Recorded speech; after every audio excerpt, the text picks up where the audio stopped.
نظامیان آمریکا میگویند روز 25 می با هدف حمایت از خود به محل‌های موشک‌اندازی و قایق‌های ایرانی که به میناکاری یکی از گلوگاه‌های کلیدی بحری در جنوب ایران مشغول بودند ضربه زدند.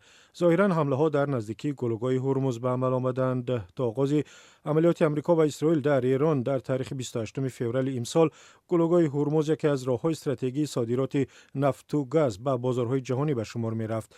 ابتدا رسانه‌های ایرانی درباره شنیدن صدای ترکش‌ها در شهر جنوبی بندر عباس گزارش دادند، اما بعداً خبرگزاری نیمه رسمی میر نوشت وضع تحت نظارت است و ساکنان نباید نگران باشند.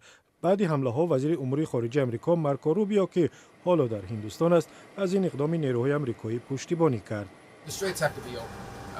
گذرگاه‌ها باید باز باشند. گذرگاه‌ها باید به هر نرخ ضروری باز شوند. آن چیزی که جریان دارد غیر قانونی و غیر قابل قبول برای اهل عالم است. در مقیاس جهانی من یگان کشوری را نمیدانم که این کار را انجام دهد. صرف نظر از عملیات حربی، تماس‌های دیپلماتی واشنگتن و تهران برای ختم جنگ ادامه دارد.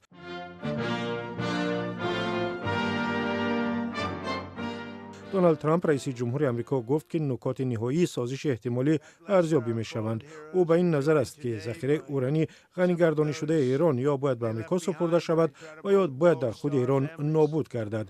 جانب ایران باشد میگوید که به هیچ وجه به محو ذخیره اوران موافقت نکرده است، ولی اختلاف هنوز هم وجود دارد. نابسته به چند برخورد پراکنده، آتشباسی میان آمریکا و ایران که 8 اپریل در خلیج فارس به حکم اجرا درآمد پایبرجا می باشد.